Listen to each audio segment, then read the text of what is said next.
আসসালামু আলাইকুম। ফার্মসো বিডির পক্ষ থেকে আপনাকে স্বাগতম। এখন আমি আপনাদের সাথে ভিডিওতে যে বিষয় নিয়ে আলোচনা করব সেই বিষয়টি হলো দুধমান কচু।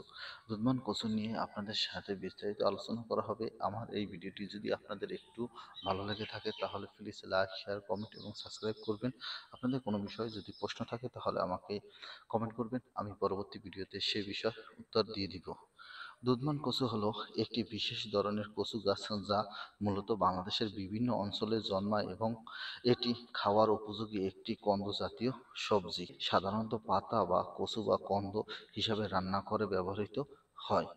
দুধমান শব্দটি এসেছে সম্ভবত এর কাটা বা ভাঙাবার পর সাদা দুধের মতো তরল বের হওয়ার কারণেই একে দুধমান কচু বলে থাকে। যখনই এর পাতা বা কন্দ কাটবেন তার কানা থেকে হালকা হালকা বিন্দু আকারে সাদা সাদা একটি তরল নিষ্কৃত হবে। এজন্যই এর পর নির্ভর করেই এই কচু গাছটিকে দুধমান কচু নামে পরিচিত। তবে এটি খালে যেসব উপকারিতা হয় সে উপকারিতা হলো আঁশযুক্ত এবং কোষ্ঠকাঠিন্য কমাতে সহায়তা করে এবং আয়রন এবং ক্যালসিয়ামের অভাব দূর করে।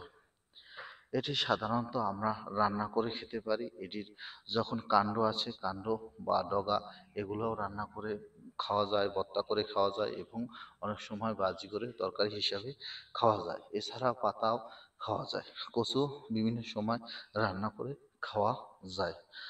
এই কচু গাছ অনেক সময় আমাদের যে আয়রন এবং ক্যালসিয়াম রয়েছে, এই আয়রন এবং ক্যালসিয়াম দূর করার জন্য অনেক সময় আমরা এর নিয়মিত খেয়ে থাকি।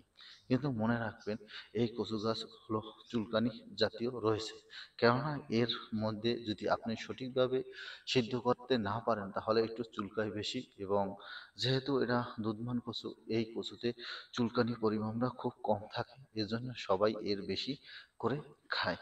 কিন্তু এর জন্য আপনারা সবসময় যদি সঠিকভাবে সিদ্ধ করে খেতে পারেন তাহলে বা সিদ্ধ যদি না হয় এবং কাঁচা রয়ে যায় তখনই এ থেকে চুলকানি শুরু হয়ে যায়।